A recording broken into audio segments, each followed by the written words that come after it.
Hello, welcome to another session of Microsoft Excel. In a previous session, we learned about how to sort data.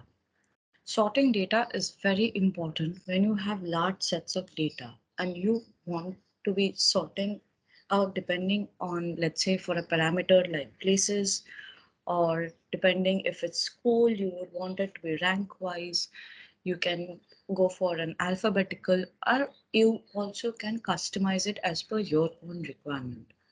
Similarly, filter is also a very important function in Microsoft Excel.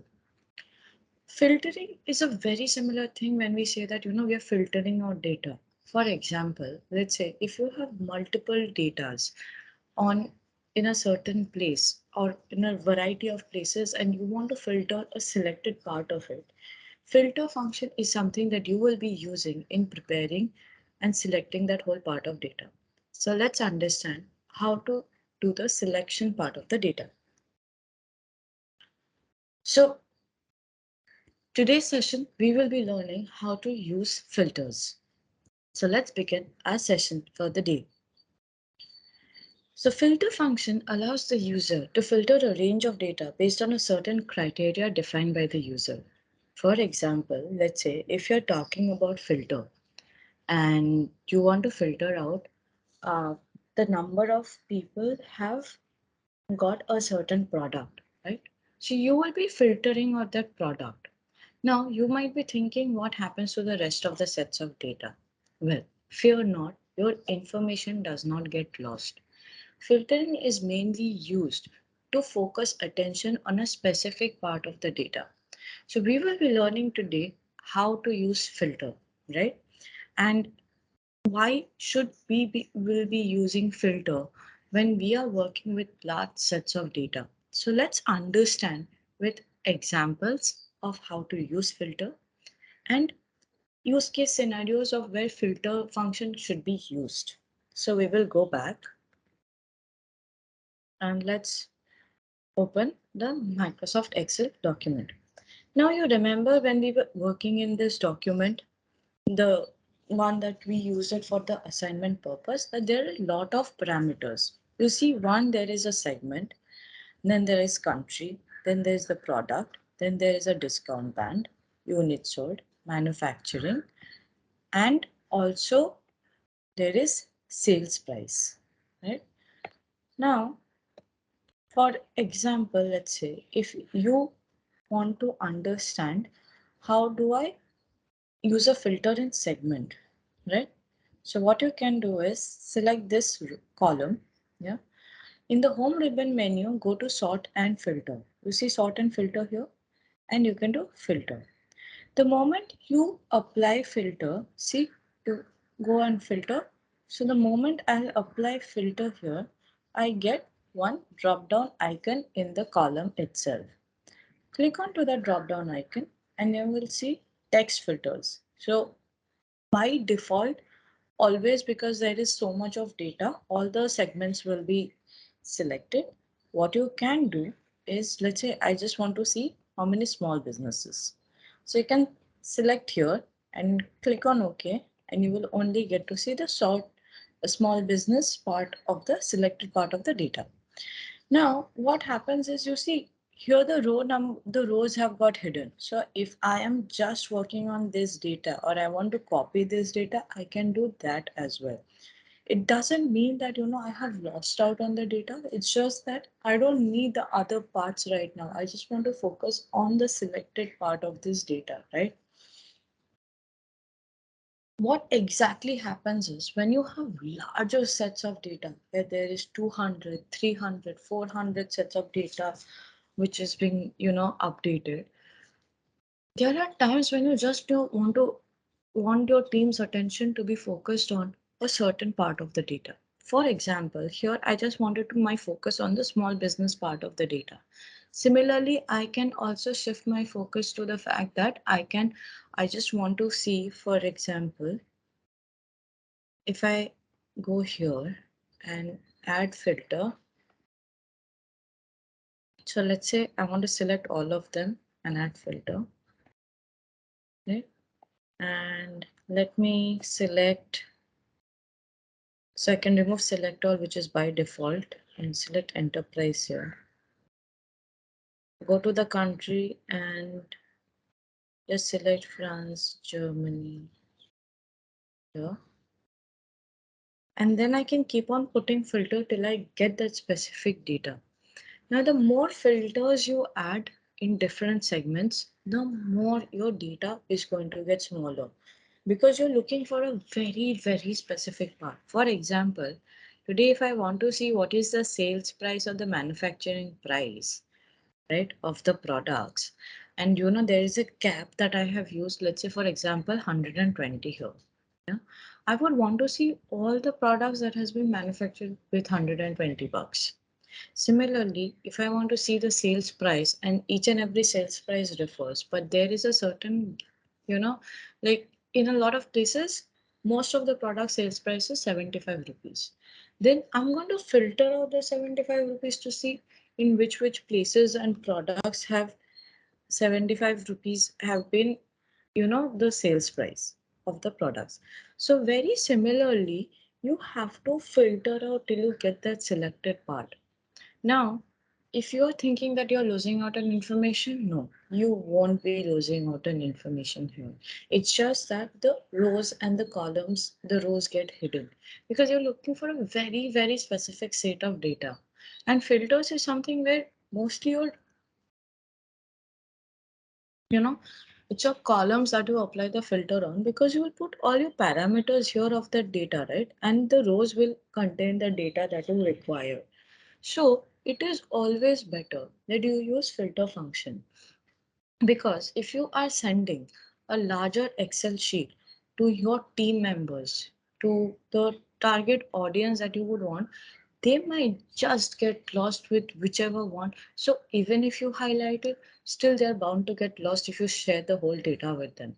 But let's say you filter this data out and select this only part, and then what you can do is select this part, Control C, say, yeah. So this is my selected part, right? And what I can do is select text.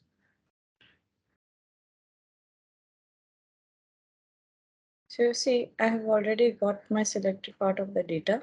What I can do is I can even cut, copy, paste this and send it to the team member saying that this is the part I want to know what exactly is going on, right?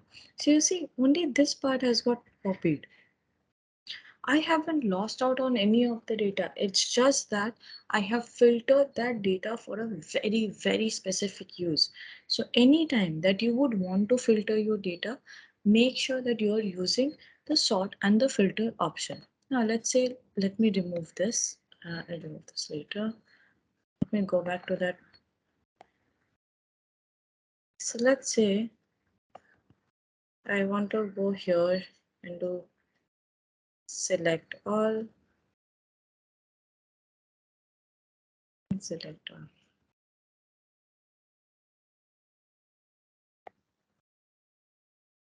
See, now that I've got all of the data here, what I can do is, let's say I can put here in all of them filter. For example, let me do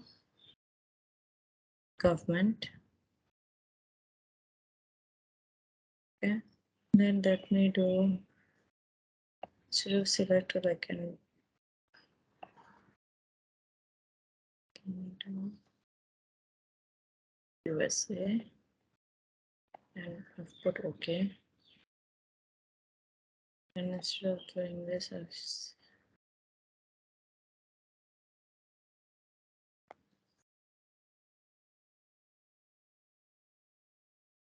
then I'm going to put here